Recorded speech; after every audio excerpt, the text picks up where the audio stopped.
Avec de l'avoine et de la citrouille, tu peux réaliser cette délicieuse recette qui plaira à tout le monde.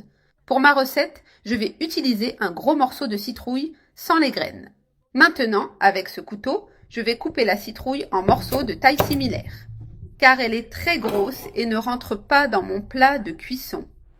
Une fois cela fait, je vais la transférer dans ce plat en verre et l'enfourner à 180 degrés Celsius pendant environ 40 minutes ou jusqu'à ce qu'elle soit bien tendre.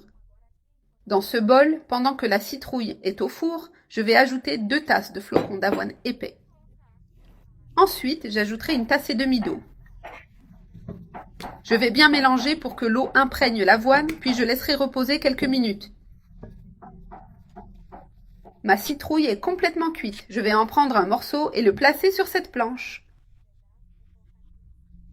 Avec cette cuillère, je vais séparer la pulpe de la citrouille de la peau. Regarde comme elle se détache facilement, me permettant de retirer la pulpe de manière efficace et propre en laissant la peau pratiquement intacte. J'ai retiré toute la pulpe de la peau. Une fois cela fait, je vais l'ajouter dans cet autre bol. Pour continuer, j'ajouterai l'avoine que nous avions hydratée.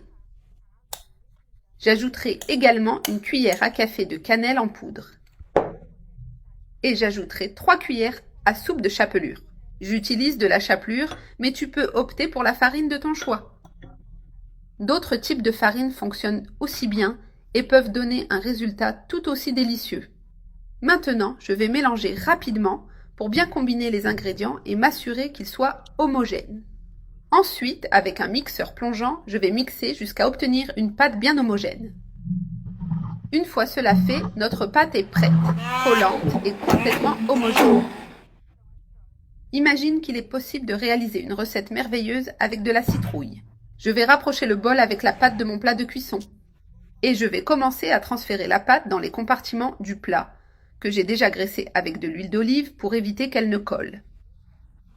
J'ajoute la pâte petit à petit en m'assurant que chaque espace soit bien rempli jusqu'à ce qu'ils soient tous complets.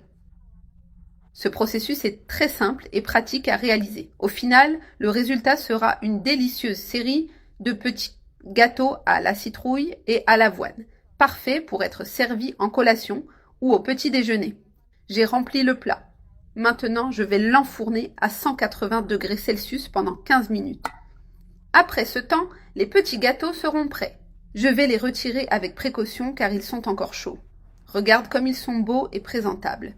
Je vais les transférer dans cette assiette et les retirer tous. Maintenant que j'ai mis tous les petits gâteaux sur l'assiette, voici le meilleur moment. Servir cette merveille est vraiment irrésistible et cela vaut la peine de l'essayer.